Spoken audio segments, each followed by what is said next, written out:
안녕하십니까. 체조 한번 하시죠. 가락지 끼고 위로 올리시고 머리만 숙여 보십시오. 날개 하시고 그대로 드시고 머리만 드세요. 좀 돌리시기도 하고.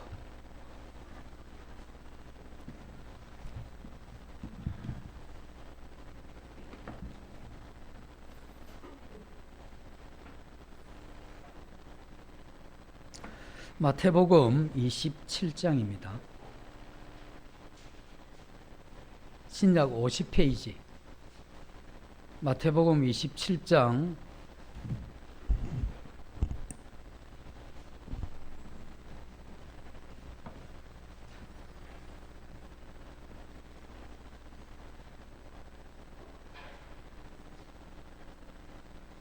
33절입니다. 골고다 곧 해골의 곳이라는 곳에 이르러 설계탄 포도주를 예수께 주어 마시게 하려 하였더니 예수께서 맛보시고 마시고자 아니하시더라.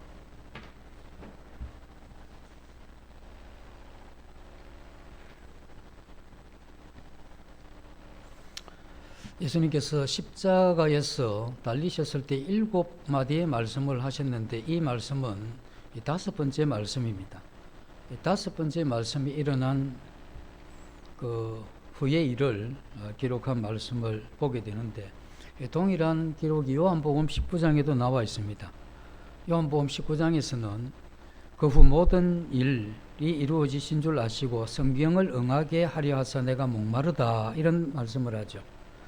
그때 이제 그리스도의 이러한 고백과 함께 포도주를 받으시는 이런 광경이 나오는데 요한복음과 이 마태복음의 약간의 차이는 요한복음의 이러한 기사를 보면 신포도주를 받으신 후 이르시되 내 다 이루었다 하시고 영원히 떠나시니라 이런 말씀이 나오고 오늘 본문은 맛보시고 마시지 아니하시니라 이렇게 나오죠. 약간의 차이가 있긴 한데 이걸 보면 우리 주님께서 십자가에 달리셨을 때 목마르신 것이 사실이었고 그 다음에 누군가가 포도주를 예수님께 드렸고 주님은 그것을 맛보신 후에 거절했고 요한복음에는 이제 중간 끝 다 생략하고 포도주를 받으신 후 돌아가신 이러한 장면이 나오는데 어쨌든 이 내용을 이렇게 볼 때 분명한 사실은 우리 주님께서 포도주를 거절하셨다 하는 내용이죠. 그리고 이 포도주는 이 설계를 탄 포도주다 이렇게 나와 있는데 이건 이 진통제의 이러한 역할을 했던 이러한 포도주죠. 이것은 십자가에 달려서 죽어가는 이 예수를 향한 인간이 가진 이 동정의 이러한 표현으로 베푸는 마지막 그 사형수에 대한 이러한 배려였다고 이렇게 볼 수가 있습니다. 십자가의 이러한 형벌은 아시는 대로 이 세상의 인류가 이제껏 고안해낸 최고로 잔인한 그러한 사형 형벌입니다.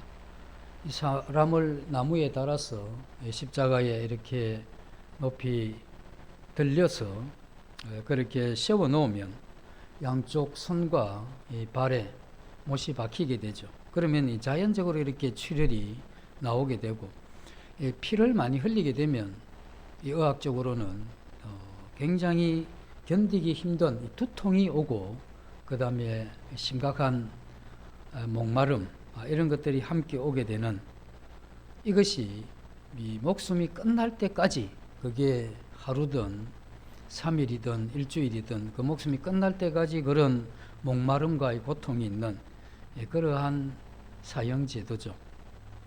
당시 이러한 유대인들은 잠언 31장에서는 나오는 이러한 말씀을 근거로 해서 그들이 죽어가는 이러한 죄수들에게 고통을 좀 감면하는 진통제의 이러한 역할을 하는 포도주를 먹이게 되죠.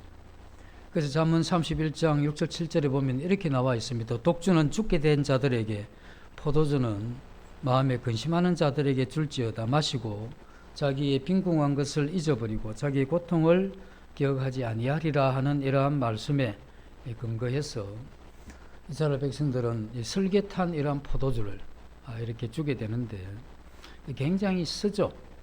그리고 이 몰약이 나무 껍질에 나온 이 송진과 같은 이제 그러한 부분인데 이러한 것들이 이 소염 진통 효과가 있기 때문에 이 몰약과 또 설계탄 이러한 부분들은 그냥 일반적인 단순한 포도주가 아니라 이건 의학적으로 볼 때도 진통에 이러한 효과가 있는 그러한 약재를 섞어서 이 죄수들이 죽어가는 그 마지막 그들을 향한 이 배려였는데 그 맛은 굉장히 쓰디쓴 그런 것이죠.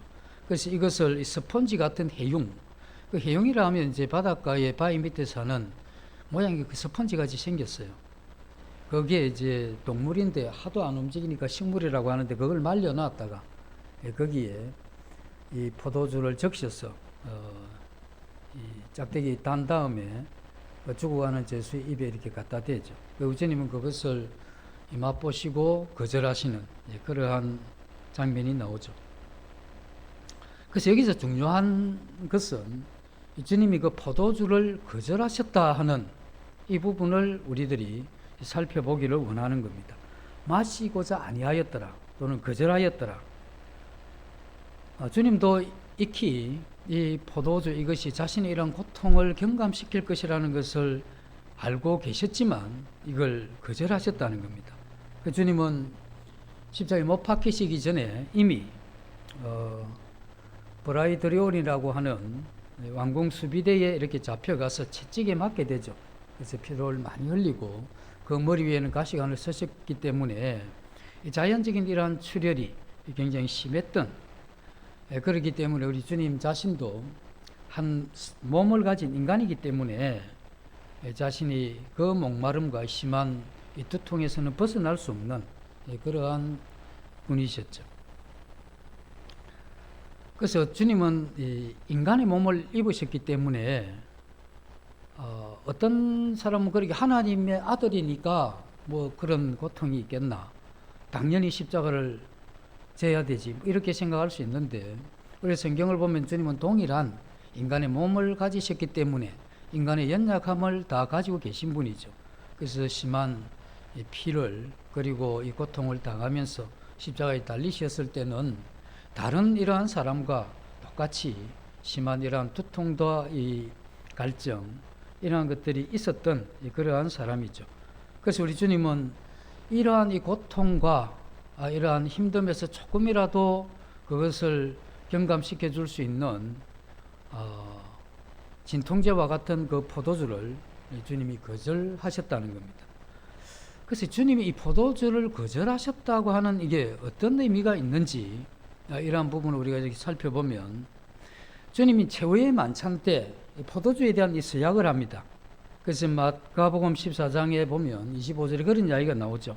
내가 진실로 너희에게 이르노니 내가 포도나무에서 난 것을 하나님 나라에서 새 것으로 마시는 날까지 다시 마시지 아니하리라 라고 마가복음 14장에서 이야기를 하고 있는데 우리 주님은 포도주를 평소에 드셨죠. 그리고 마지막 그 만찬 때도 이 포도주에 대해서 이야기를 할 때 이건 너희를 위하여 흘리는 나의 피, 곧 언약의 피라고 이야기를 하면서 제자들과 함께 나누어 마셨던 포도주죠. 그리고 유대인들은 일상적으로 물을 대신해서 음료로 이 포도주를 이렇게 마셨죠. 이제까지 잘 마시던 포도주를 마가복음 14장에 주님이 이제 하나님 나라에서 새 것으로 마실 때까지 왜 이것을 안 마시겠다고 하셨느냐 하는 이런 이제 의문을 우리 가질 수가 있는데 이것은 이제 어떤 의미가 있느냐 하면 민수기 6장에 보면 나실인의 서원이 나옵니다. 나실인의 이러한 서원에 그 나실인의 이러한 서원에 우리 주님 자신의 몸을 거기에 묶는 겁니다. 그래서 그 나실인의 서원으로 자신이 들어가는 거죠. 우리 주님이 율법을 완성으로 오셨던 분이고 십자가에서의 죽으심으로써 모든 사람들의 이런 죄를 해결하시는 그러한 이 중요한 시점에 주님은 나실인의 이러한 이 서원을 하게 되는 거죠. 나실인은 하나님께로 특별히 구별된 그러한 사람입니다. 그래서 하나님께 이렇게 나는 이 나실인의 서원을 하게 되면 내가 하나님께 구별된, 하나님께 전적으로 드려졌기 때문에 다른 어떤 사람들도 나에 대해서 어떤 관할할 수 있는 그런 게 없어지죠. 왜냐하면 내 자신이 하나님께 전적으로 드려졌기 때문에. 그리고 나 자신의 자녀들을 나실인의 이러한 이 서원을 하게 되면 그 자신은, 나실인의 서원을 한 그 자신은 그 자신을 어느 다른 사람에게나 다른 어느 목적을 위해서 자신을 줄 수 없다 하는 겁니다. 그래서 주님은 나실인의 이러한 이 서원을 하게 됨으로써 나실인의 이러한 이 서원을 한 사람들은 일반 유대인들이 지키는 그러한 율례, 율법 여기보다 훨씬 더 중요한 이러한 것이 요구되게 되는데 그게 이런 거죠. 자기 부모나 형제가 죽어도 그 시체를 가까이 하면 안 되는 겁니다. 나실인의 서원을 하게 되면. 그리고 머리를 잘라서도 안 되고, 그리고 포도나무에서 나온 어떤 소산도 먹으면 안 되는, 물론 이것도 나름대로 깊은 이러한 의미가 있지만 어쨌든 주님은 나실인의 이러한 서원을 했기 때문에 자신이 이 포도주를 거절하시는 그러한 장면이죠. 그런데 그리스도는 이 결정적인 순간이죠. 이제껏 포도주 잘 마셨죠. 주님은 어릴 때부터, 그리고 공생의 기간 동안 제자들과 함께 떡과 이 포도주를 음식 삼아 이렇게 드셨던 분인데 이제 이 십자가를 곧 지게 되는 그 시점에 와서 주님은 이 서원을 하게 되죠. 그리고 이 서원했던 대로 십자가에서 이 포도주가 포함된 그러한 이 진통제격인 이와 같은 이 독주를 주님께서 거절하신 이러한 장면이 나오는데 이 의미는 굉장히 간단합니다. 그 포도주 안에 뭐 특별한 게 들었느냐 하는 이런 의미가 아니죠. 그건 이러죠. 주님은 이제까지 제자들과 함께 식사도 하고 함께 대화도 나누고 많은 사람들의 어려움을 돌아보셨던 주님인데 마지막 십자가를 지실 때는 주님이 이제 홀로 그 길을 가게 되는 거죠.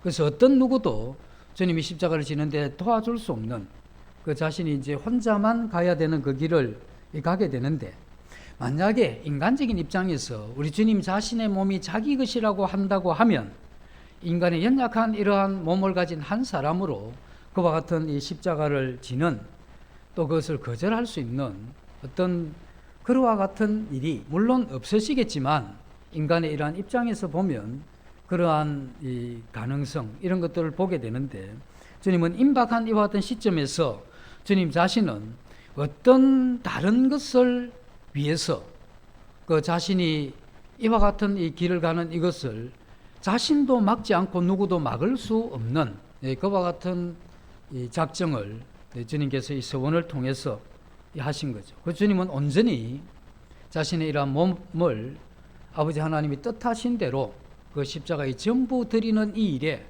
그 단위 장애가 없게 한 겁니다.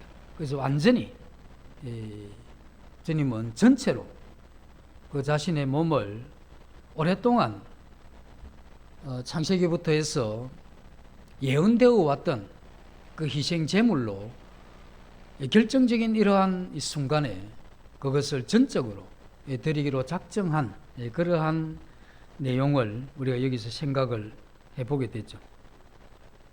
그래서 주님은 나실인이라고 하는 율법적인 이러한 규례를 복음에 적용하는, 그래서 그 자신의 이러한 이 삶의 목적을 이루는 이 일에 이것을 사용하셨다 하는 겁니다.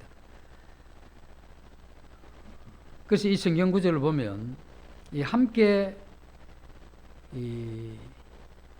이 거절한 예수님이 십자가를 지셨을 때 그 타는 듯한 이 목마름을 또 이 두통을 약간이라도 이렇게 경감해 줄 수 있는 이와 같은 포도주를 거절하신 이와 같은 것이 우리에게 어떤 도전을 주는가.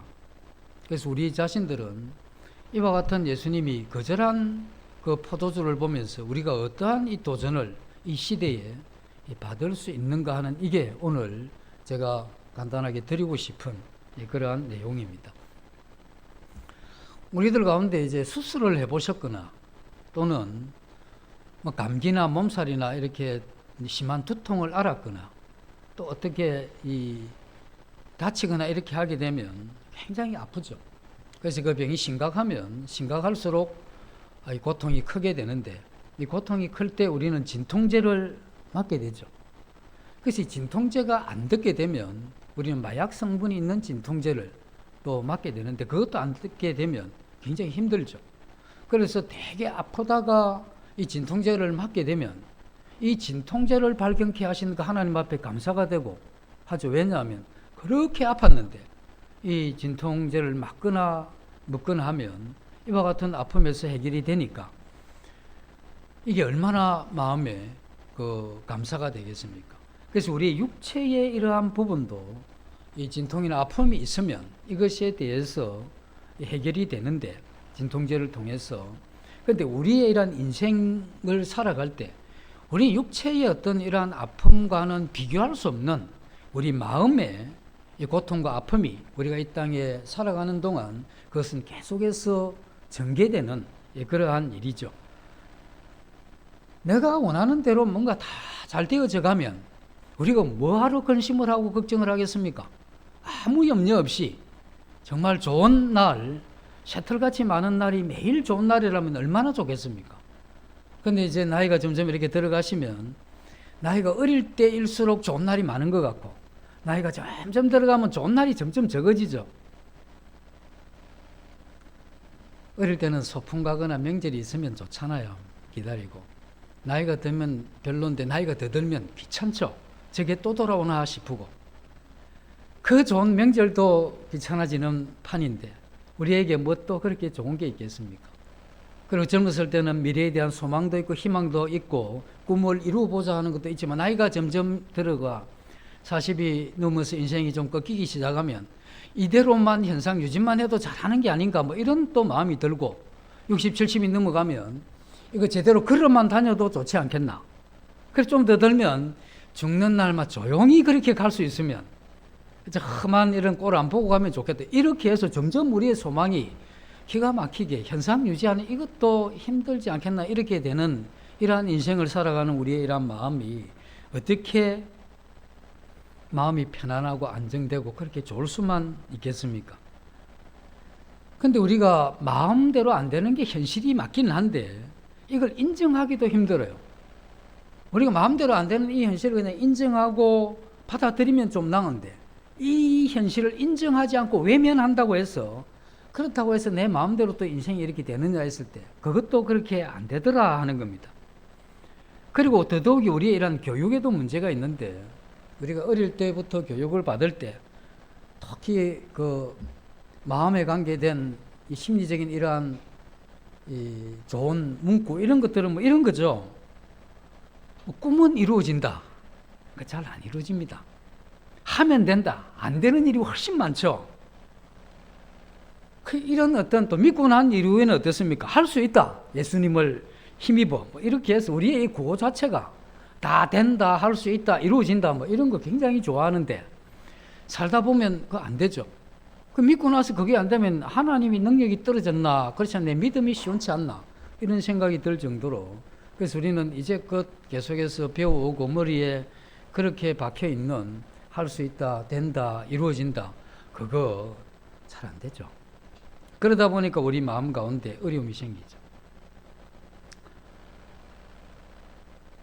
60 넘게 살면서 인생의 3분의 1을 주님을 믿고 이렇게 살아왔는데, 인생을 이렇게 아무리 비추어 봐도 인간이 태어나서 꼭 배워야 될 게 있는데, 거의 어렸을 때부터 배우면 더 좋죠. 그게 내 마음대로 인생이, 이 현실이 되지 않는다 하는 이건 일찍이 꼭 배워야 될 것 같습니다. 그래서 저는 이제 자녀들을 볼 때 12명씩 이렇게 있는 집안의 이 자녀들은 어릴 때부터 지 마음대로 안 되는 걸 빨리 배우죠. 뭐 형한테 치이고 동생한테 치이고 해서 이거 그러다 보니까 어렸을 때부터 이게 잘 안 되는 걸 배우는데, 한둘 낳아가지고 너무 이렇게 오냐오냐 키우니까 부모님들이 뭐 다 해주고 싶죠. 그 사랑하는 마음으로. 그러다 보니까 얘가 제대로 뭘 안 되면 굉장히 실망하고 낙심하고 저항하고 이렇죠. 그 왜냐하면 대적거든 많이. 그래서 우리가 어릴 때 자녀들을 기를 때 마음대로 안 된다는 걸, 네가 내 집에 자녀가 하나밖에 없어도 너 인생은 네 마음대로 호락호락한 게 아니다. 내가 부모를 할지라도 너 그렇게 안 된다 하는 이걸 아주 모질게 일찍이 이렇게 가르치는 이게 우리에게 필요하죠. 이런 것이 가르치지 않게 되면, 이런 교육이 없기 때문에 자기가 원치 않는 어떤 일들이 이렇게 발생하고 그것이 진행되게 되면 이 마음에 그걸 인정하지 않는 겁니다. 내가 이렇게 해야 되는데 이게 안 되면, 우리 애들이 뭘 하나 해달라고 하면 이게 안 된다고 하면 이게 서야 되잖아요. 언제까지 합니까? 될 때까지 조르는 거죠. 그 어떤 분이 그렇게 우리 아들만 그런 게 아니고 큰 아들이 남편도 될 때까지 조르더라 이런 이야기를 하는데, 그래도 남편은 이제 세월 살면서 잘 안 되는 걸 알기 때문에 일찍이 좀 포기하고 작전을 바꿔서 이야기를 하겠지. 근데 애들은 어쨌든 될 때까지 그렇게 이야기를 하면서 그게 안 되는 그때, 이 거절당하고 안 되는 그때에 이 불평이 일어나는 겁니다. 불만스럽고, 그러면서 원망도 일어나고 시비도 일어나는 겁니다. 그리고 하는 말이, 왜 내게 이런 일이 일어나나? 난 이런 상황이 정말 싫다. 이러한 일들이 2, 3일 이렇게 지나면 이게 좋아져야 되는데 2, 3일이 지나도 안 좋아지더라. 어떤 때는 마음대로 되는가 했는데 잠시 후에 또 일이 꼬이기 시작을 하죠. 이런 것들이 계속 이렇게 반복이 되니까. 그리고 특별히 그리스도인들이 뜻을 세우고 이제 하나님을 위해서, 하나님의 그 영광을 위해서 그 말씀 안에서 말씀대로 한번 살아보기로 작정하면 이게 더 안 되는 일이 더 많이 생겨요. 새해 성경 한번 읽어보려고 작정을 하면 왠지 레이기부터 부딪히면서, 레이기만 부딪히면 되는데 집안 식구들, 이웃들 다 부딪혀가지고 그게 침몰해버리죠. 그리고 내가 한번 섬기기로 작정을 하고 뭔가 이렇게 계획을 했는데, 계획을 하고 이렇게 진행해 보려고 하면 저항이 너무 많은 겁니다. 그래서 그러한 것이 우리 마음대로 되지 않는 이게 우리의 인생인데, 그러니 이제 우리 마음 가운데 안 되는 이걸 인정하고 받아들이는 이게 안 되다 보니까 인생을 살면서 이게 내 인생을 산 건지, 안 그러면 남의 인생을 산 건지, 내가 이게 주도적으로 산 건지, 안 그러면 다른 사람이 타인에 의해서 내가 사라져 간 것인지, 이 내 인생을 산 것 어떻게 보면 내가 산 것 같은데 어떻게 보면 내가 산 것 같지도 않고, 그 내 인생을 산 것도 아닌 것 같고, 또 내가 남의 인생을 산 건 또 더더욱 아닌 것 같은데, 이게 이제 삶의 의미를 못 찾게 되는 일반적인 사람들, 그리고 주어진 이러한 현실에 대해서 그걸 인정하고 받아들이는 거 거절하고 믿음 없이 산 이 사람들이 대개 이렇게 살죠. 이렇게 사는 이걸 굉장히 비겁한 인생이다 이렇게 이야기를 하는 겁니다.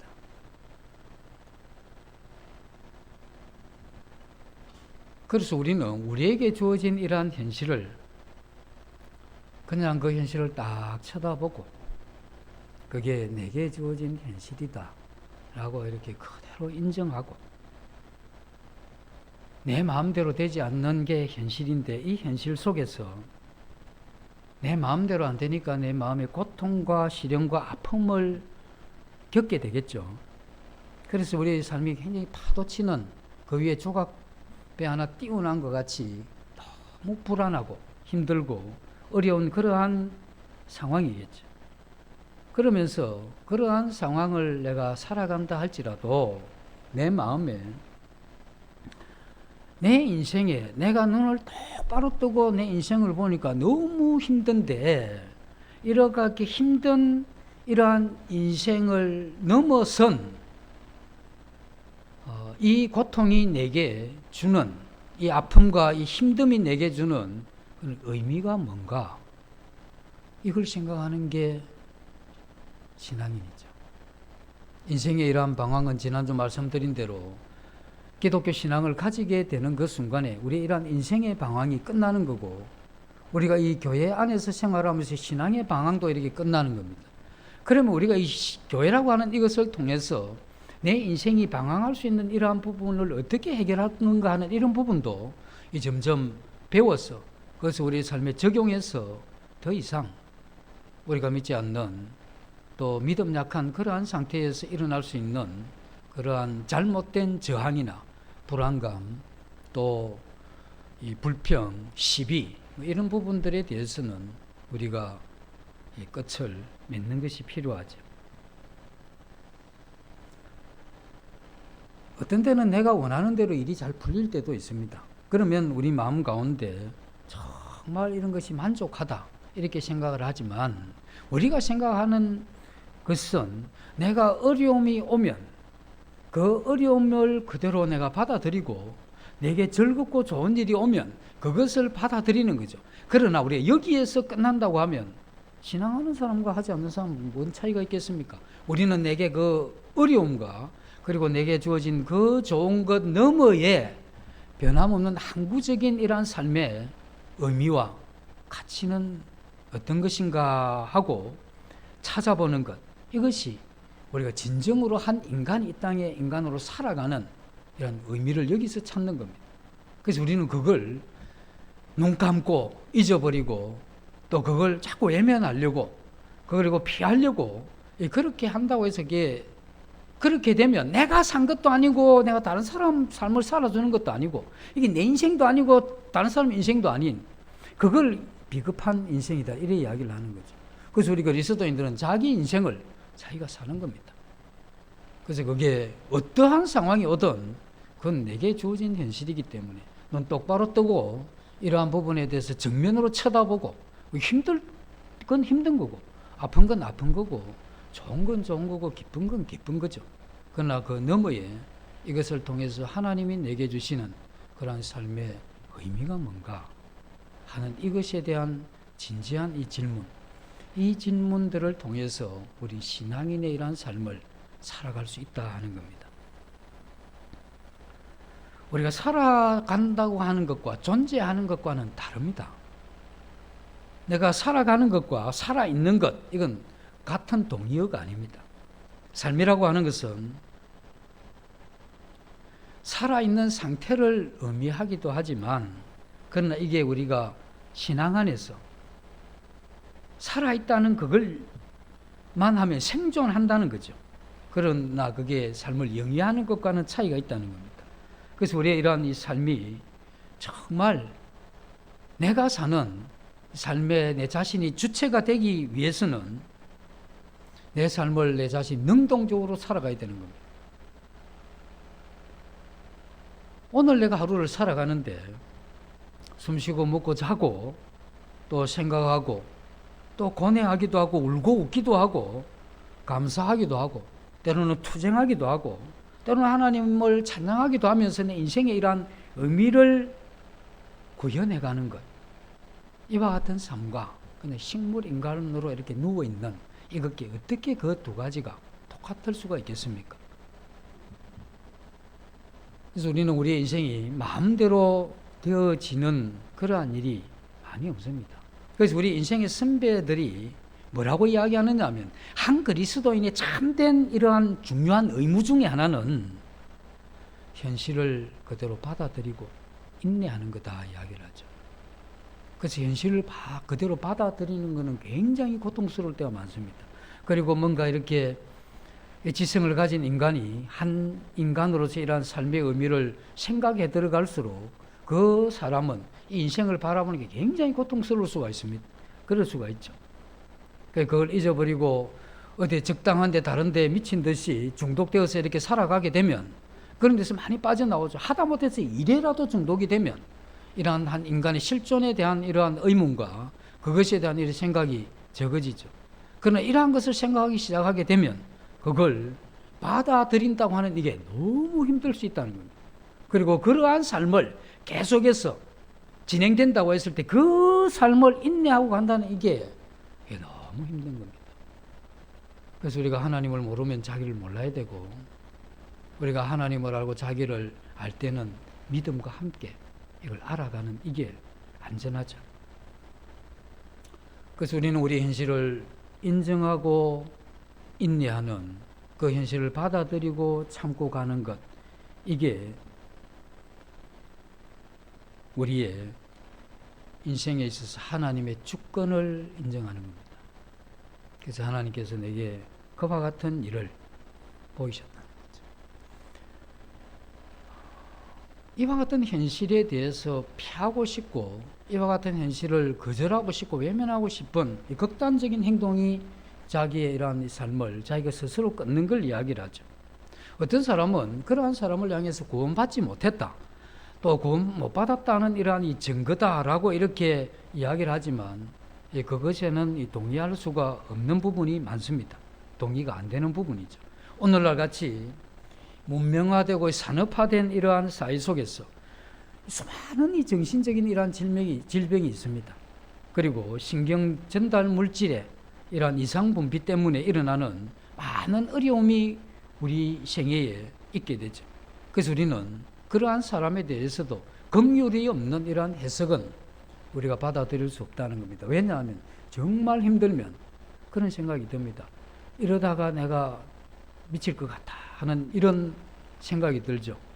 그 현실을 받아들이는 것이 굉장히 힘들어지면 의욕과 식욕 또 수면력 이런 게 한꺼번에 다 떨어지게 되면 그 어떤 무거운 이러한 이 짐을 자기의 이러한 마음으로 그걸 받아들이고 견딜 수 없다는 걸 자기가 감지를 합니다. 그래서 그렇게 감지가 될 때 이렇게 해서 내가 어떻게 될지 모르겠다는 생각이 확 올라오죠. 근데 그게 만약에 반복되고 지속됐을 때 어느 누가 그러한 인생을 그러한 이 무거운 이 고통스러운 이런 아픔을 견디면서 갈 수 있는 이 세상에 인간이 있느냐 했을 때 없습니다. 그래서 한 인간이 하나님의 이러한 은혜와 긍휼이 없다면 그러한 힘들고 어려운 시기에 그걸 버티면서 갈 수 있는 사람이라고는 없는 것이죠. 그러나 우리가 그것을 피하는 방식은 구원 여부를 떠나서 그건 비겁한 겁니다. 그래서 우리가 극단적인 이 비겁함이 아니다 할지라도 우리의 생에 우리에게 주어진 이 현실에 대해서 외면하고 다른데 이게 싫기 때문에 어떤 다른데 중독되거나 이게 힘들기 때문에 어떤 자기가 좋아하는 그것을 쫓아가는 이런 부분들을 이야기하죠. 그건 우리 그리스도인으로서 하나님 앞에 하나님의 주권을 인정하는 그러한 신앙이라고 볼 수가 없다는 겁니다. 우리가 이 현실에서 겪게 되는 이러한 수없이 많은 이 고통이 있을 수 있는데 내가 겪는 이 고통이 다른 사람들이 다른 어떤 사람이 내게 어려움을 줘서 그래서 내가 받는 고통이 다른 사람 때문일 수도 있고 또 하나는 내 자신의 이런 이 잘못 때문에 내가 어려움을 겪을 수 있고 또 하나는 내가 어려운데 원인을 규명 못하는 그러한 일들이 우리에게 일어나죠. 그러나 어떠한 일이 일어나든지 간에 우리는 내가 지금 겪고 있는 이 어려움에 대해서 항구적인 이러한 의미를 발견하기 위해서 우리가 몸부림치는 이게 신앙입니다. 정말 힘들 때는 뭘 하나님이 이야기를 하십니까? 그게 그날 답을 안 줘도 우리는 그것을 향해서 집중해 있는 이러한 마음, 그리고 나는 이 현실에 대해서 내가 나중에 무너지더라도 나는 그냥 이렇게 쳐다보고 갈 때까지 가다가 어떻게 되면 그때 가서 하나님 어떻게 하시든 우리는 이것에 대해서 정면으로 그것에 대해서 바라보고 우리 이러한 생애에 그것에 대한 의미를 하나님이 내게 마음에 밝혀주기를 기대하는 이러한 마음으로 그 길을 가는 것, 이게 참된 자존감을 가진 한 그리스도인이 가야 될 그런 아름다운 그러한 길이다 이렇게 생각을 할 수 있습니다. 그리고 이와 같은 의미는 하나님의 이런 관계 속에서 그걸 묻게 되죠. 왜 내가 이런 고통을 당하나? 이 고통을 당하기 전에 내가 가지고 있는 어떤 잘못이 있었는가 하고 이렇게 따져볼 수가 있죠. 물론 우리가 그러한 부분이 필요하긴 하지만 내가 어떤 잘못 때문에 이 일이 일어났다 하는 이게 나의 어려움을 당하는 모든 것에 다 적용하는 그러한 태도가 되어서는 안 된다는 겁니다. 그런 것을 살펴볼 수도 있지만 그러나 하나님의 이러한 섭리와 경륜 속에서 이게 나 때문이든 다른 사람이 때문이든 내가 그 이유를 모르던 어려움이든 간에 상관없이 이것을 통해서 하나님이 내게 주시는 그 아름다운 교훈이 뭔가 하는 이런 게 우리에게 꼭 필요한 부분이죠. 우리는 주님을 바라보면서 우리 그 주님의 이러한 이 선하심, 하나님의 그 선하심이 내가 겪는 고통이 아무리 크다 할지라도 내 마음에서 하나님이 선하시다고 하는 이 사실을 피할 수는 없다. 그래서 하나님 왜 이러십니까? 이럴 수는 없다. 이게 왜냐하면 그분은 선하시기 때문에, 그분은 내게 악으로 대하시지 않으신 분이기 때문에. 그래서 하나님의 그 선하심은 내게 주어진 현실이 아무리 힘들다 하더라도 그 하나님에 대한 잘못된 도전은 있을 수 없다 하는, 이게 우리가 가지고 있는 하나님의 선하심에 대한 이러한 믿음이죠. 그래서 우리가 가진 이 어려움들은 때로 우리는 그런 생각을 하죠. 좀 어려움을 당하면 나만 어려움을 당하는 것 같고, 조금 진하게 어려움을 당하면 하나님이 나를 겨냥해서 어려움을 주시는 것 같고, 거기다 한수 더 뜨면 하나님이 나를 어떻게 저주하시나 이렇게 생각을 하면서, 그 누가 뭘 이야기하면 당신이 뭐 나 어려움을 아나, 이런 어떤 마음을 가지는 게 우리 사람이죠. 근데 하나님은 각자에게 당하는 어려움들이 다 만만치 않는 겁니다. 그래서 그러한 어려움이 우리에게 오게 될 때 우리는 다른 사람의 어떤 어려움과 내 자신의 어려움과 비교할 필요가 없습니다. 나는 하나님 앞에서 내게 끊임없이 아픔과 슬픔과 고통이 주어진다 할지라도, 그 살아낸 어떤 삶이 반복된다고 할지라도, 이거는 내가 가지고 있는 지문과 같이, 이 지문은 나만 가지고 있는 것 같이 내가 겪는 환경은 나만 가지는 겁니다. 이게 그 어떤 사람이 가지는 게 아니고, 그래서 나만 가지는, 이게 어떻게 보면 신성한 현실이죠. 아프냐 힘드냐 고통스러우냐 이 문제가 아니고 나만 가지게 되는 내 지문과 같은 이와 같은 내 삶이기 때문에, 이러한 현실을 내가 극복할 수 있는 힘이 없다는 것도 알죠. 너무 힘들면, 이러다가 큰일 날 것 같다는 게 이게 감지되죠. 더 못 견디게 되면 내가 우울증이 오든지 아니면 돌든지 뭐 어떻게 일이 일어날 것 같은 이런 게 감지가 되잖아요. 아직 경험을 안 해보신 모양인데 주님 은혜를 베푸시면 다 그런 걸 경험하시도록 안 도와주시겠습니까? 그런 어떤 것이 오게 될 때 우리는 이 현실에 대해서 하나님이 극복할 수 있는 힘과 용기를 달라고 하나님 앞에 무릎 꿇고 구하는, 이게 필요한 겁니다. 그래서 최소한 우리는 살아가면서 내가 어떤 일을 겪게 되죠. 잘못을 어떤 힘든 걸 겪게 되면 우리는 하나님의 뜻과 조화를 이루어서 내 힘든 것에서 벗어나고 싶은 게 인간이죠. 만약에 배가 고프면 어떻게 합니까? 밥을 먹어야 되죠. 그리고 내가 명예가 훼손이 되면 방어를 하겠죠. 그 다른 사람들이 나를 괴롭히면 이 법원의 어떤 판단을 구할 수도 있는 거죠. 이와 같이 우리가 열심히 노력해서 어떤 부분들을 피해가려고 하는 이런 것 나쁜 게 아닙니다. 하지만 최소한 그 현실에 대해서 비겁해서는 안 된다는 겁니다.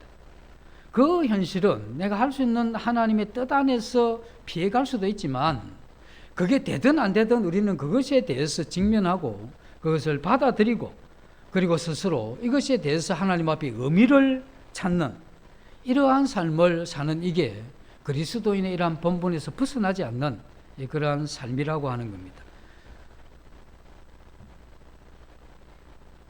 이 신앙이라고 하는 이게 하나님 없이 우리가 겪게 되는 수없이 많은 일들은 우리에게 상처와 아픔과 고통이 되죠. 나무도 바로 이렇게 자랄 수 있지만 위에 이렇게 장애가 있으면 이렇게 비뚤어져요. 그리고 더 장애가 있으면 크지도 못하죠.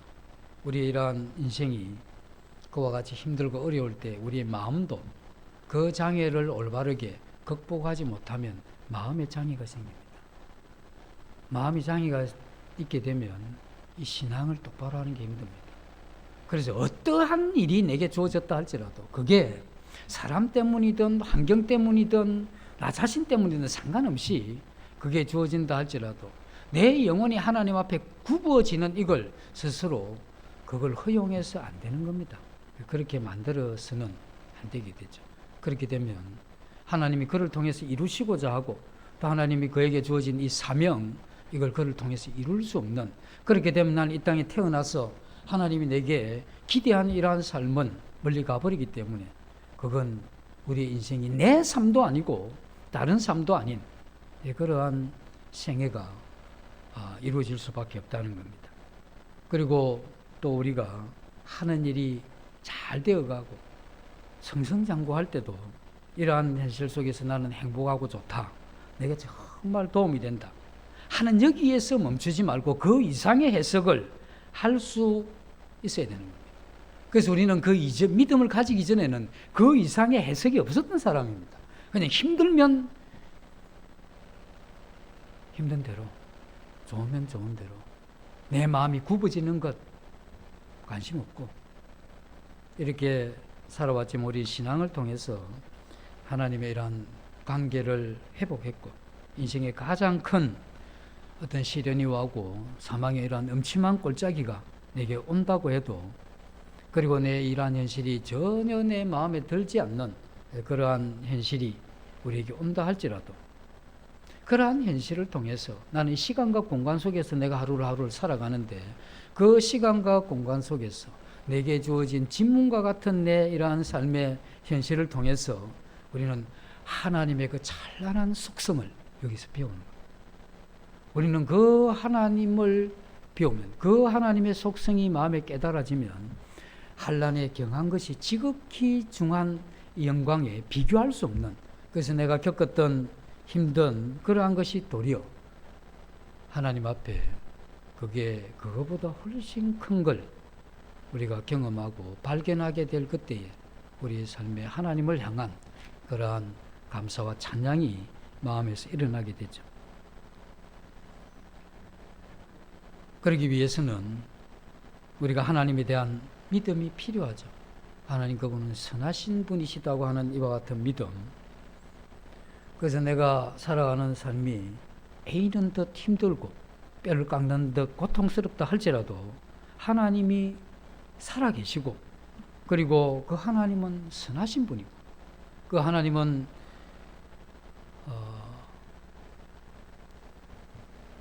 이러한 과정을 통해서 내게 하나님의 어떠한 부분을 내게 이렇게 보이시게 되면 내가 그동안 이렇게 겪었던 모든 이러한 일들이 이 하나님을 발견하고 그 성품을 통해서 주어지는 이러한 위로 때문에, 그리고 그 하나님을 아는 것, 이것 때문에 나의 이러한 아픔과 고통이 도리어 이게 찬양의 제목이 되게 하시는 분이 하나님이십니다. 그래서 우리는 지난날의 아픔과 이러한 이 고통들을 전부 이렇게 소화해야 되죠. 그리고 그건 이 잠재되어 있기 때문에 깔려져 있습니다. 그런데 그걸 전부 소환해서 그것에 대한 항구적인 의미를 다시 찾고, 그리고 그것을 도리어 하나님 앞에 찬양할 수 있을 때까지, 어떤 때는 그게 내게 정말 어떤 그 과거의 아픔 때문에 지금 내가 그 부분에 대해서만큼은 도저히 바로 어떻게 해갈 수 없는, 군대에서 너무 고생한 사람들은 자기가 그 근무했던 그곳을 향해서 얼굴도 안 돌린다고 이야기를 하죠. 얼굴을 돌려서 그곳을 보면서 그때 내가 겪었던 어려움, 그게 지금 내게 어떤 의미를 주고 있나, 옛날에 받았던 도저히 이해할 수 없는, 이거 인간이라고 할 수 없는 어떤 그런 사람들에게 겪었던 이러한 아픔 소환해서 이게 내게 지금 어떤 이러한 교훈과 의미가 있는가, 이러한 부분들에 대해서 우리가 하나님을 찬양할 때까지 그 의미를 찾게 되면 우리는 비로소 우리 자신이 겪어왔던 수없이 많은 이러한 과거를 극복하는 겁니다. 마인드 컨트롤 안 됩니다. 쓰잘데없는 거 오래 하면 이상해져요. 하지 말고 우리 하나님의 이러한 성령의 도우심과 우리가 하나님 앞에 일어난 내게 지문과 같은 아름다운 신성한 나의 이러한 과거의 아픔과 고통과 이러한 찬란한 이러한 경험들을 하나님의 이러한 성품에 비추어서 우리는 그것을 교훈받게 되는 이것으로 우리가 하나님을 향해 찬양하는 그러한 사람으로 되어져가는, 이게 하나님께서 우리에게 주신 신앙이죠.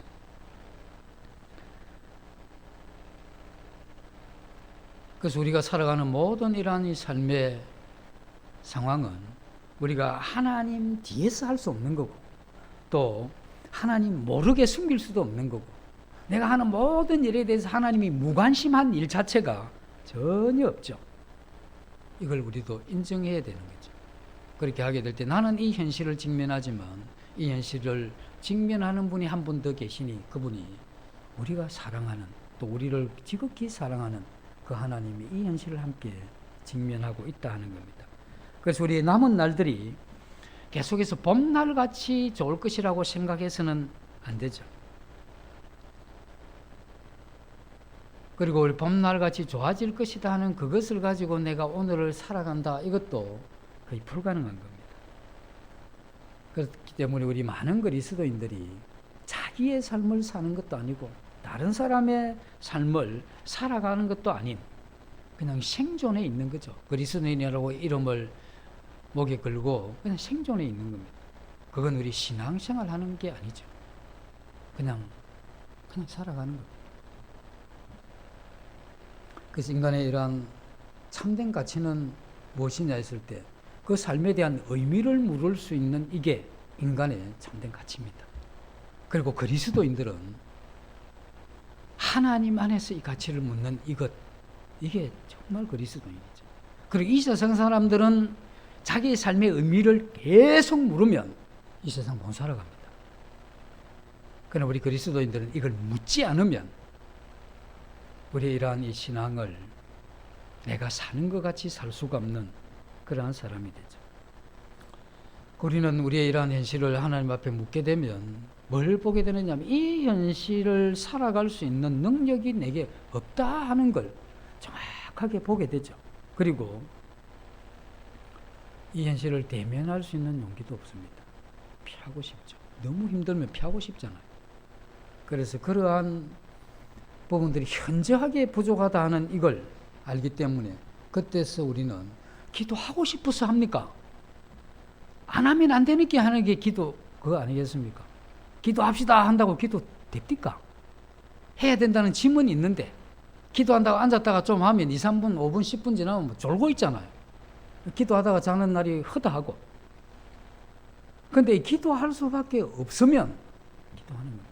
근데 왜 우리가 기도할 수밖에 없는 상황으로 못 가느냐 하면 내가 사는 것도 아니고 안 사는 것도 아니고, 그래서 내가 이 인생을 내가 주체적으로 주도적인 이러한 이 신앙을 하는 한 사람으로 만약에 살아간다고 하면 우리 기도 이걸 안 할 수가 없는 그런 우리 현실을 볼 수밖에 없는 거죠.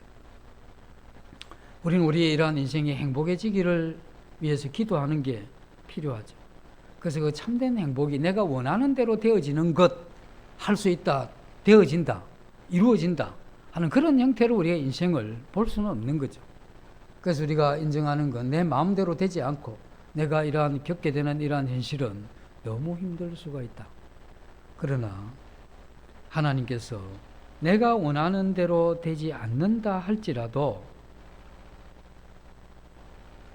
내 인생이 주님 손에 있고 주님께서 십자가에 죽으시기까지 나를 사랑하신 그분의 이러한 사랑 때문에 내가 용기를 내어서 인생을 살아가는, 그때 우리는 이 십자가를 통해서 보게 되는 게 우리 주님이 그 포도주를 거절하신 거죠. 왜냐하면 그 포도주는 현실의 이런 고통을 잠시라도 잊게 해주는 거잖아요. 그래서 우리도 우리 자신이 가지고 있는 겪게 되는 이 현실의 아픔과 고통을 잊어버리기 위해서 그걸 외면하거나 그걸 잊어버리기 위해서 다른 것을 어떻게 추구하거나 그렇게 해서는 이 주체적인 인생을 살 수가 없다는 겁니다. 주님께서 그 단호하게 자신이 겪게 되는 이러한 아픔이, 연약한 한 인간으로 겪게 되는 이 아픔이 누구도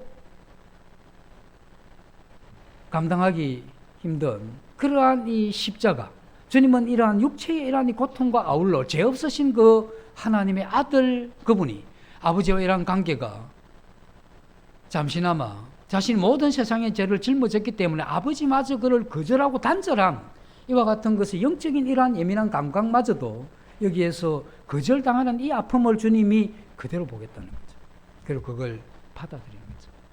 그리고 그걸 극복하고, 그래서 주님 하나님이 그를 죽은 자 가운데 다시 살리심으로써 우리 주님은 자신이 포도주를 거절하고 자신이 다 겪은 이것을 보면서 자기 영혼에 수고한 것을 만족히 여기셨다. 그래서 우리 자신도 우리에게 겪게 되는 이러한 어려움에 대해서 그대로 직면하고 이걸 피하기 위해서 그 어떠한 진통제와 같은 이와 같은 것을 우리도 단호히 거절하고 우린 그것을 직면해서 가는 이게 주체적인 그리스도인이 살아가야 될 그러한 방법이다 하는 이것을 우리는 주님께서 내가 목마르다라고 한 5번째 말씀 이후에 그 포도주를 거절한 그 장면을 통해서 받아야 될 그러한 교훈이죠. 그래서 주님 한번 바라보고 어려움이 많으시겠지만 또 앞으로도 어려움이 오게 되고 겪게 되겠지만 직면하고 주님 앞에 이 신앙의 이러한 길을 가는 이게 우리의 참된 이 실존하는 한 존재로서의 그런 가치가 여기 있다고 이렇게 믿어집니다. 그래서 저는 이 부분을 생각하면 하나님이 참 좋으신 분이죠. 감사하고.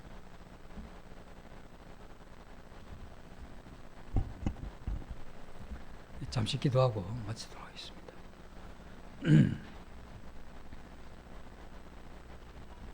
아버지 하나님, 저희 서김의 교회 성도님들의 여러 이러한 연약한 부분과 또 상처와 아픔과 고통과 어려움에 대하여 직면하게 될 때 하나님께서 도우셔서 이기게 하시고 극복하게 하셔서 아버지 하나님의 선하신 그 하나님의 성품을 배우는 이러한 성도들이 다 될 수 있도록 주님 도와주시기를 원합니다. 이 모두를 예수님 이름으로 감사하며 기도드립니다. 아멘.